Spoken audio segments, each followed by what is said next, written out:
Vladimir Putin threatening a possible nuclear escalation may not be the only thing to watch out for. Well, tonight, the nation's intelligence agencies are warning of cyber threats from Russia. About one of the most significant national threats that we face. Because hackers recognize that the energy sector is our country's Achilles heel.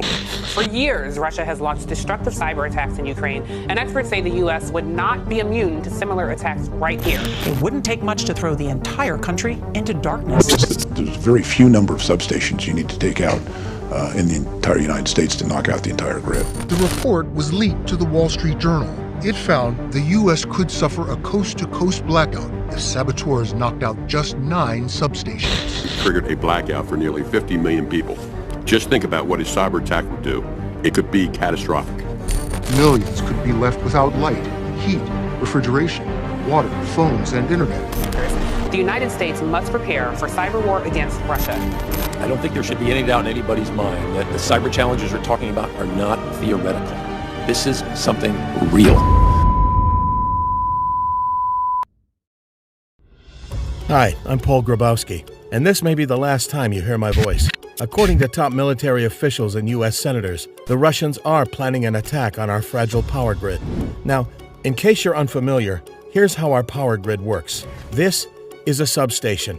There are 55,000 of them scattered across the United States, each one powering the most critical parts of our society: hospitals, airports, police stations, transportation, and water and food supply. And each one intricately connects to the next, like a giant row of dominoes. However, if just 9 of these substations get knocked out, all the dominoes fall, and the entire power grid comes crashing down. And I'm not talking about an hour-long blackout that causes you to miss a few hours of Netflix. I'm talking about hospitals going dark during life-saving surgeries, no phone signal during emergencies, no internet to get updates on this disaster, no refrigeration to keep your food fresh and your medication from going bad, no heat to keep you and your family warm, no air conditioning, nothing. America enters a blackout that, according to top military experts and government officials, could last for months or even years. Make no mistake, this attack would send the greatest country on earth back to the Dark Ages. But as serious as this threat is, I think the experts predicting it are dead wrong. I don't think the Russians are planning an attack on our power grid. I think the attack has already begun. And I have undeniable proof the trap is set. America is on its knees. The gun is cocked and loaded and pointed at our head. Putin's finger is on the trigger, and just one gentle squeeze will send our country spiraling into never-ending darkness. Don't believe me? A report covered in last month's issue of Bloomberg revealed a bone-chilling truth. U.S. utilities have recently found Russian malware, a malicious computer virus, inside not 1, but 10 of our critical substations, including one that powers a nuclear plant deep in the heartland of America.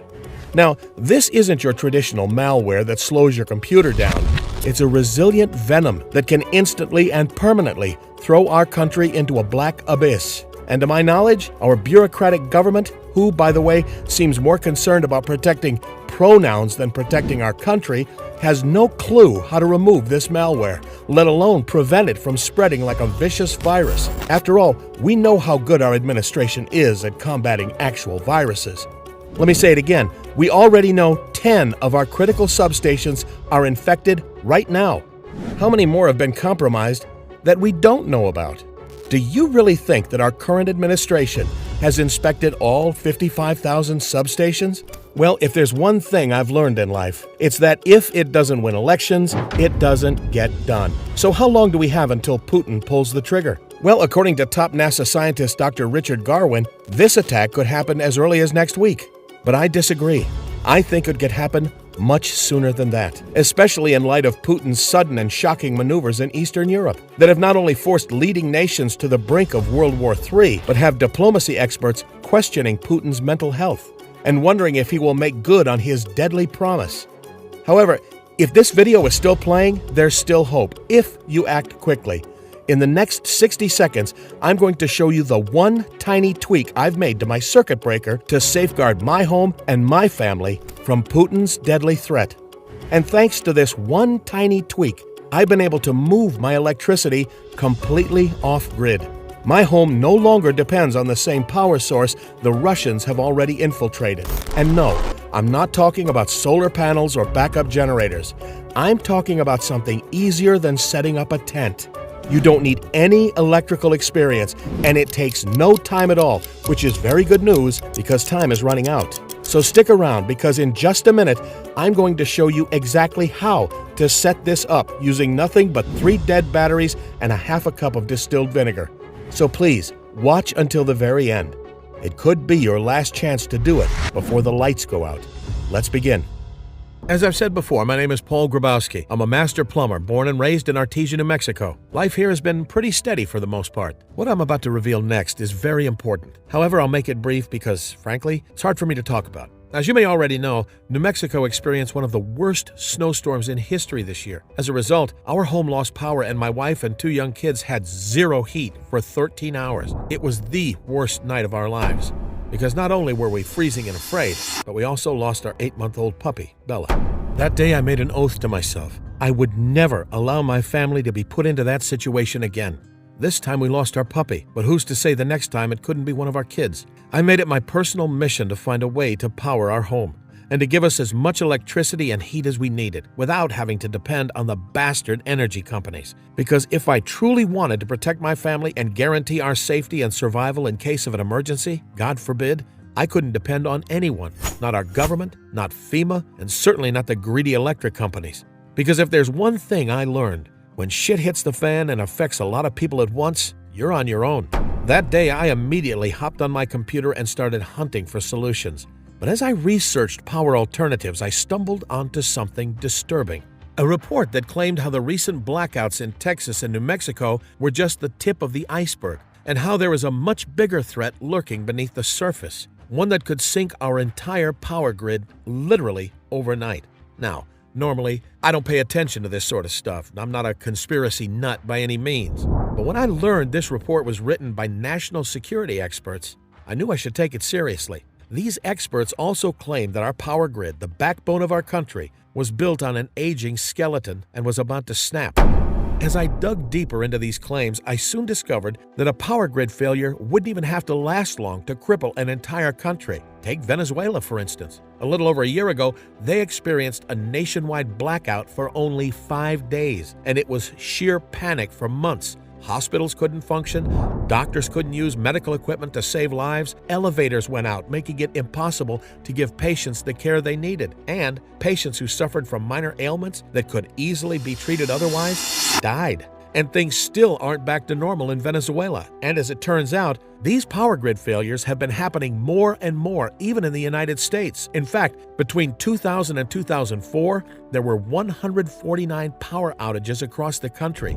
But between 2005 and 2009, that number more than doubled. A total of 349 power grid failures were reported in an independent study from the University of Minnesota. And the worst part is, I had to dig this information out on my own, simply because the mainstream media isn't reporting it.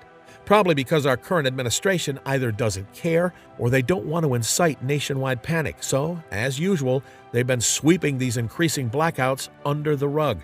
Then I found a recently declassified document from Homeland Security which strongly implied these recent blackouts were just the tip of the iceberg. See, due to the recent surge in terrorism, the risk of cyber attacks completely crippling America's power grid is at an all-time high. And it doesn't matter if these attacks come from Russia, China, the Taliban, or a small terrorist cell. If Homeland Security was right, then America has never been this vulnerable. As I kept plowing through the research, I stumbled on a leaked report from the FERC. That's the federal agency that regulates all of our electricity. It seems that terrorists have already begun probing for weaknesses in our outdated power grid. And the FERC seems to believe a colossal terrorist attack capable of completely wiping out our power grid and sending us into a black apocalypse could happen at any moment. In fact, they're referring to this event as Blackout Day. See, according to this report, there are over 55,000 substations in the U.S. that our power grid depends on. And if just 9 of them get knocked out, we could see a nationwide blackout lasting 18 months or more. This isn't some conspiracy theory either. It's leaked intelligence from the U.S. government. In fact, a growing number of U.S. senators have come out of the woodwork with their own concerns about this impending threat. They even held a conference recently where the top U.S. national security officials and other high-ranking politicians discussed the severity of this threat. United States Ambassador James Woolsey said, "A threat to our power grid from a terrorist organization is more serious than a nuclear threat." And Joseph McClellan, the director of the government organization that manages our power grid security, the OEIS, said, "When terrorists finally do topple our power grid, the damage could be so catastrophic it could quickly undermine the U.S. government, its military, and the economy, as well as endangering the health and safety of millions of Americans." And when McClellan was asked to give his professional opinion on how long he thought we could be without power once an attack finally does happen, he said, "For a period of years." Well, naturally, this sent chills up and down the spines of the U.S. officials at this conference. The next question on everyone's mind was, how soon could a terrorist attack on our power grid actually happen?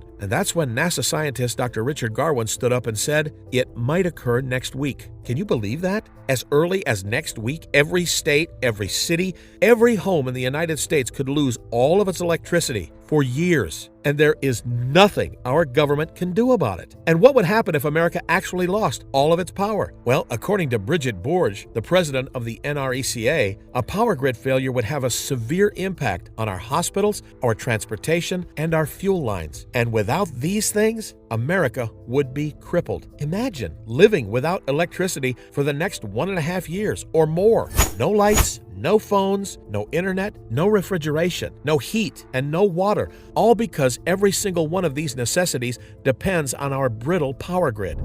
I couldn't help but think, what they're describing sounds like it could be 1,000,000 times worse than September 11th. I mean, this last year has already been crazy. How much crazier could things get? Would America turn into a real-life Mad Max movie if our power grid went down? Would people split up into small but ruthless gangs, wearing their own homemade costumes, carrying machetes and anything else they could turn into a weapon as they hunted for remnant power sources? Would the world as we know it revert to the Dark Ages? And I mean, the last Dark Age, which lasted 900 years, happened at the fall of the Roman Empire. And many experts believe that America, the last empire, is overdue for a fall.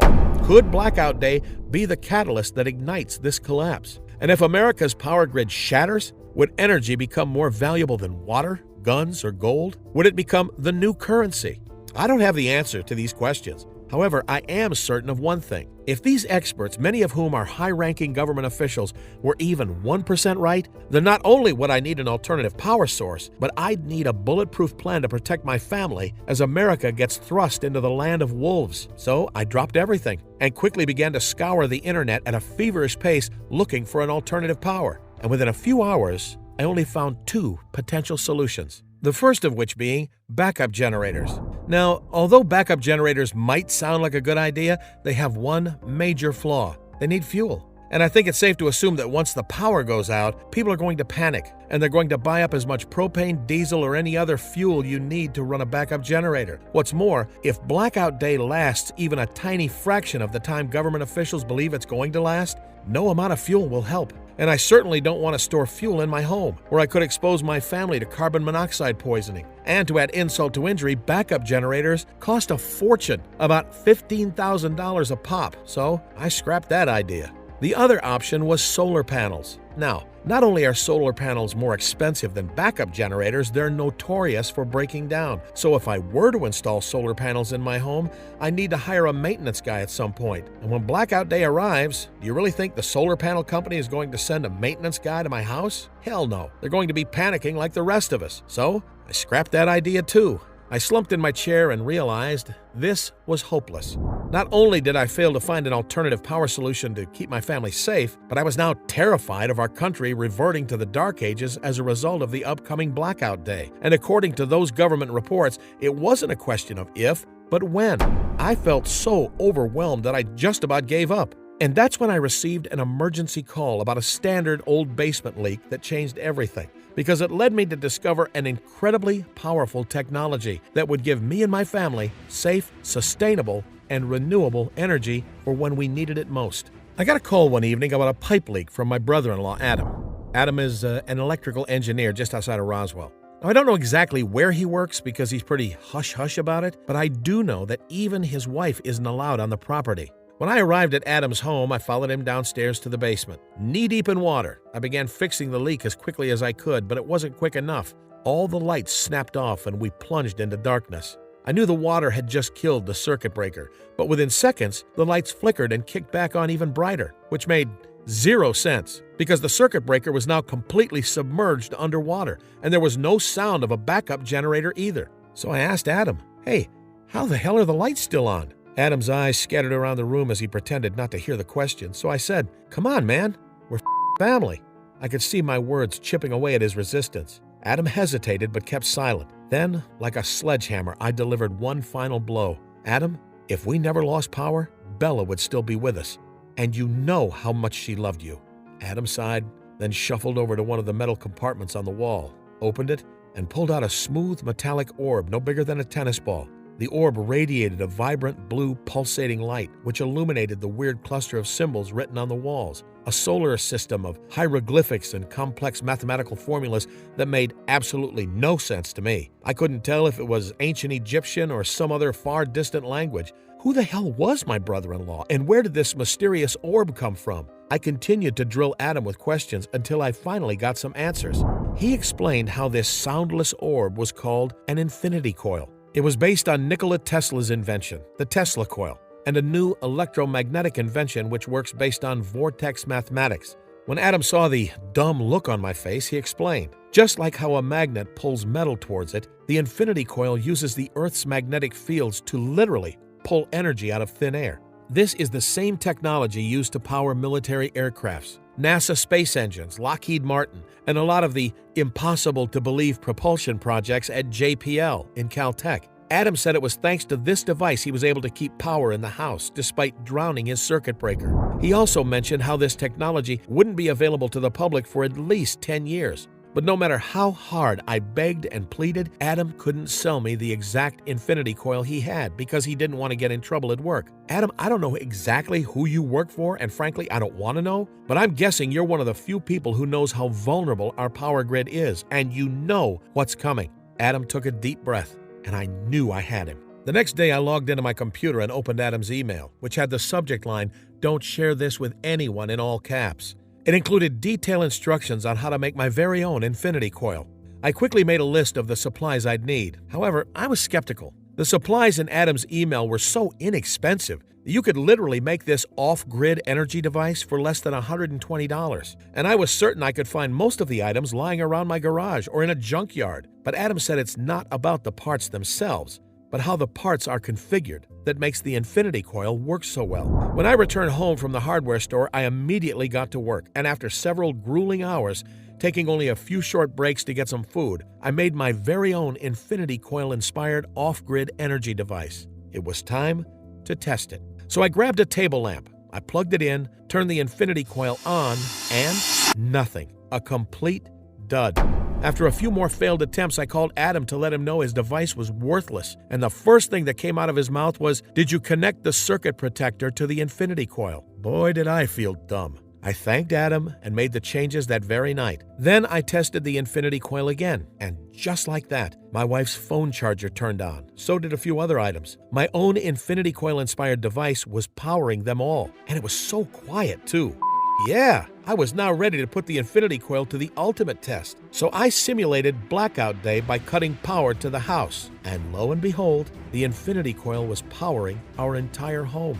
It was incredible. The oven, the fridge, the washer and dryer, the AC unit, and even heat. And boy, was it hot. We had to turn the thermostat down a few degrees compared to normal. And best of all, my home was now running on reusable, self-sustaining, infinite energy that was totally free. I was finally relieved because I was now certain that thanks to this device, I could keep my family safe no matter what. A blackout, a natural disaster, a total collapse of the power grid, and even the chaos as America descends into darkness. But I didn't care because I knew my family was safe.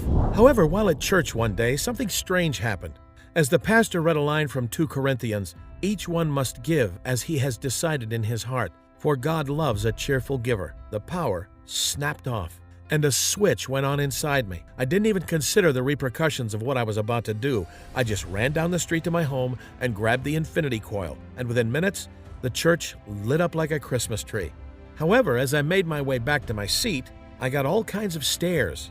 Nobody could understand how a device so small, so compact, could light up a room that size so brightly. It's at that point I felt a hand tap on my shoulder. It was my pastor. He looked at me, smiled, and said, "Son, that device is a gift from God. Thank you for sharing it." I could feel the weight of his words. And as I looked around the room, seeing all the innocent faces staring back at me, men, women, and children who had no idea of the impending power grid failure that could happen at any moment, I couldn't help but think, maybe everything that happened to me over the last few months happened for a reason. Maybe it was all a sign from God, a way to get my attention so I could help others prepare for the coming blackout day. Well, it sounds kind of crazy, but I felt a tremendous sense of responsibility to help not only my own family, but everyone, including strangers. And this is why I did what I did next. So I showed the congregation how to build their own infinity coils, a decision that caused a rift between me and my brother-in-law, Adam. And Adam, if you're watching this right now, I truly am sorry. But this decision was for the greater good. And I know in my heart that when Blackout Day hits and countless lives are saved, you and Trina will forgive me. Now, it wasn't long until folks in my neighborhood, including their friends and families, had free-flowing, off-grid energy as much or as little as they needed. And none of them were depending on the frail power grid. And over the next few weeks, people treated me different. They'd smile at me on the street. They'd stop and shake my hand and thank me. I even had an older gentleman drop his cane in the middle of the sidewalk just so he could give me a hug. In fact, my family is still receiving thank you gifts from strangers on a regular basis. Here's a photo of my porch. And it's kind of funny, I even noticed I was getting attention from the women in the neighborhood, which my wife wasn't too happy about. But that was nothing compared to the attention I was getting from people all over the country, asking me to help them build their own infinity coil. Before I knew it, I was spending almost every waking moment on the phone or answering emails from folks who were eager to protect themselves and their family from Blackout Day. And as much as I enjoy helping others, I'm only one man, and frankly, I was stretched thin. So I decided to think big. How could I get the infinity coil blueprint into as many hands as possible, as quickly as possible, without killing myself? It suddenly became clear to me what I needed to do. So I spent the next several weeks poring over all the questions people had about building their own infinity coil. And to make sure the blueprint was as simple and straightforward as possible, I recruited my 9-year-old son to test it. And within 45 minutes, Sam was charging his PlayStation with his own infinity coil. That's when I knew I had created a simple, easy-to-use system that not only shows you how to quickly and effortlessly build your own infinity coil to power virtually every part of your home, but also use it to not just survive, but thrive after Blackout Day. And that's when Dark Age Defense was born. Dark Age Defense is the only foolproof survival blueprint specifically designed to ensure you and your family are more than prepared for Blackout Day. Dark Age Defense not only takes you by the hand and shows you step by step how to build your own infinity coil and have it up and running in minutes, but it also reveals the critical steps you and your family must take in order to fully prepare for the aftermath. Imagine having peace of mind and knowing with full certainty that no matter how long our power grid is down, your loved ones will be safe. And imagine not having to rely on the power grid to keep all your appliances and electronics running for as long as you want. With Dark Age Defense by your side, you won't have to worry about facing any of the repercussions that come with a total collapse of the power grid.